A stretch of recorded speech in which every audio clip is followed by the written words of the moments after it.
It's 𝗲𝗏 with Big Nige, and welcome to our latest edition of Boxing Weekly Roundup. First off, I want to thank everyone for those who've been tuning in and watching our videos. Much appreciated, great feedback, and so long may it continue. It's been a hell of a week in terms of boxing wise.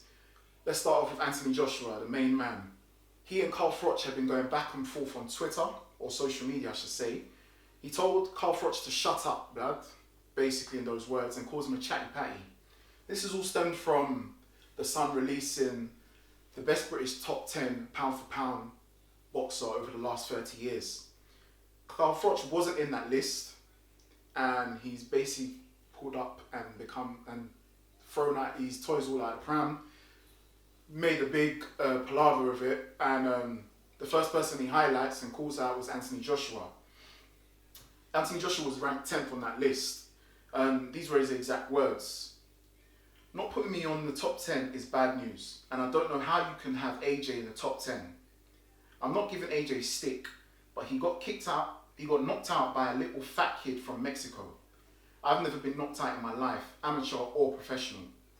AJ got beat up by a fat Mexican who we don't even know how good he really is, because he's not done anything really. And they've got him in the top 10. After those words, Froch then basically tried to cover his own back and said this on his own Froch on Fighting podcast. People need to not get misunderstood by the way I talk. I talk from the heart, I tell you how it is. I was having a go at the top 10 list, but that's all it is. I wanted to clear that up. Anthony Joshua, I'm a massive fan of, and he knows this. But sometimes you just don't know. He'll read something and he'll think, what's Froch talking about now? What is he talking about now? Froch, I'll be honest with you, man. I respect your career and what you've done, but you are a bitter old man. Like, how can you say you're not giving him stick, but the first person you call out is AJ because you didn't get put in the top 10 list? It's all opinion. Why didn't you highlight anyone else in that list? There was Tyson Fury, there was Ricky Hatton, there was Prince Nassim Hamed, Chris Eubank Sr., Nigel Benn, 𝗬𝗎𝗪𝗏, Joe Calzaghe, the one who supposedly ducked you, and obviously Lennox Lewis. None of those names you called out, but you targeted AJ. Why is that? The only thing I can think of is envy. He's bitter and he's envy of the success that Anthony Joshua has achieved in a short space of time. Again, don't take me wrong. Don't take it wrong. Froch has had a good career. He was unified champion in the super middleweight division, so on and so forth. But his career hasn't been plain sailing in comparison to Anthony Joshua's. He started off with Hennessy, was fighting on ITV, and only started getting pay-per-view boxing and only started getting recognition when he signed with Matchroom Boxing. So, in terms of his career, he's had to graft for it. But listen, pay homage to those who are doing their thing. Stop hating. The exact words are here. You said it. And then what makes it funny is he tries to backtrack and say, backtrack on his words and tries to say, I'm a fan of AJ, this, that. But let's be honest. When AJ lost to Ruiz the first time, you was the first person to say, I don't think he's got it in him to come back. He shouldn't take the fight. Ruiz has got his number. How can you lose to a fat little Mexican kid? Don't get it twisted, bro. Andy Ruiz is a fighter. He will knock out a lot of men in the division. So for you to use that as your excuse to call out AJ is a bit suspect to me. And secondly, I don't think for those who don't know, Froch sold out 80,000 at Wembley when he fought George Groves. He keeps ragging on about it all the time. Yes, and AJ clips that. So again, that might be some form of envy towards AJ. I don't know. From where we're from, we call that hating, innit? You're supposed to show love to those who are doing their thing right now because you've been there and done it. But it's a bit suspect in my opinion. Another thing I wanted to add was Tyson Fury was ranked 3rd on that list. Joe Calzaghe was number 1. Lennox Lewis was number 2. Tyson Fury was number 3. David Haye was 4, and so on and so forth. Prince Nassim, Ricky Hatton, 𝗬𝗎𝗪𝗏. One thing I think is a bit suspect about that is a lot of those fighters, other than AJ and Fury, have retired. So how can Tyson Fury be ranked so high, yet his career's not come to an end? But yet no one's bringing that up. if you get what I mean. So, Froch, you come across quite bitter, and it's not a good look. You lost to Andre Ward, and still you haven't accepted that defeat. So that just says it all about your character. But that's just my opinion from Big Nige. You get me? On to the next topic. Daniel Dubois, Triple D, Dynamite Dubois, has called out Deontay Wilder. In all honesty, if I'm being truthful, I do feel he can beat him. It's nuts, but Daniel Dubois can bang, he can box, and he can take a punch. And ever since Deontay Wilder has been exposed to that defeat to Tyson Fury, I think there's a lot of people thinking that they can take on Deontay Wilder. It's nuts, I know, because obviously he was the WBC champion for so long, held it on consecutive occasions and whatnot. But the only thing I think of is, experience-wise, Daniel Dubois hasn't been at that elite level yet, and calling out Deontay Wilder, you might have bit off more than you can chew, my bro. And in all honesty, you've got a fight with Joe Joyce, and that's, in my opinion, you're kind of disrespecting Joe Joyce because you're overlooking him already and saying after your fight you want Deontay Wilder.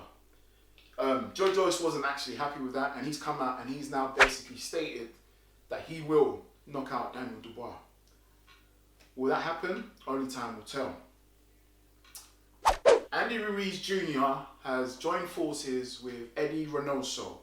Remember I mentioned this a few weeks ago that there were talks that he may join up with the Mexican trainer.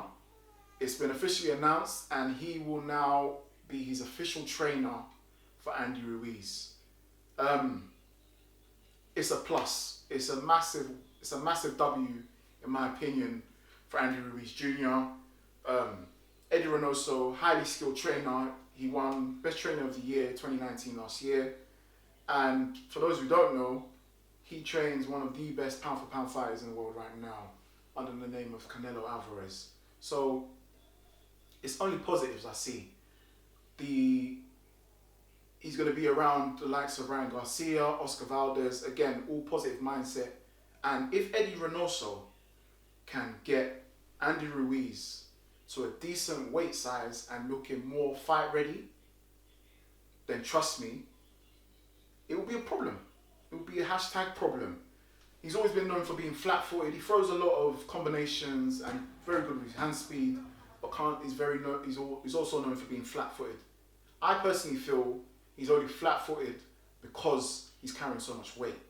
If Eddy Reynoso can get him down to a fighting fit weight, I'm telling you now, Eddy Ruiz Jr. is going to be knocking out a couple more men in the heavyweight division. Again, it's no joke. I've always rated him as a fighter. That display he put against AJ, he hit the nail on the head, in my opinion. He done his thing, and give credit where it's due. So yeah, let me know your thoughts on that. Is that a plus or is that an L? Let me know. Gervonta Davis and Leo Santa Cruz. It's been announced that that fight will take place after COVID-19 has come to an end at super featherweight. Okay, so I've got a few things I want to mention here. Gervonta Davis went up to lightweight, 135 that is, and struggled to make weight against his, I think, 𝗀𝗵𝗴𝗲𝗀. It wasn't a convincing performance. He got the victory, which is obviously all that matters, but 𝗀𝗵𝗴𝗲 is past it in my opinion. Leo Santa Cruz is a 4-weight world champion. He's not no pushover. And you're going back down to super featherweight, a weight where we've all known you struggle to make weight constantly. You couldn't even make weight at lightweight, my bro. So you going down to fight a world champion in Leo Santa Cruz, who has only lost once to Carl Frampton, bad boy, because that was a hell of a performance. I think you're moving a bit nuts, Javonte. I know you're trying to add a few big names onto your list, but can you really fight at super featherweight now? Like, it's clear that you struggle with weight on a constant issue. Maybe it's because there's not enough discipline, but maybe, who knows, this might be the motivation he needs to stay determined and stay strict on his diet plan and make weight for the Leo Santa Cruz fight.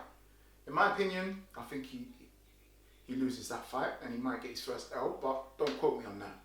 Another thing which I saw, which was quite interesting, was they're saying this fight will be a pay-per-view.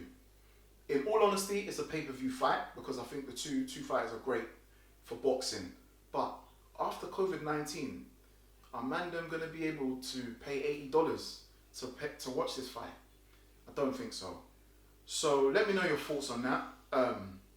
Do you think it's fair for them to be still charging $80 for a pay-per-view fight straight after the back of coronavirus? Will Gervonta Davis make weight, and will he beat Leo Santa Cruz? Who knows? That's it for today with the Boxing Weekly Roundup with yours truly, Big Nige. Thank you again for those who listened. Don't forget to like, subscribe, and share your views at the bottom. Peace.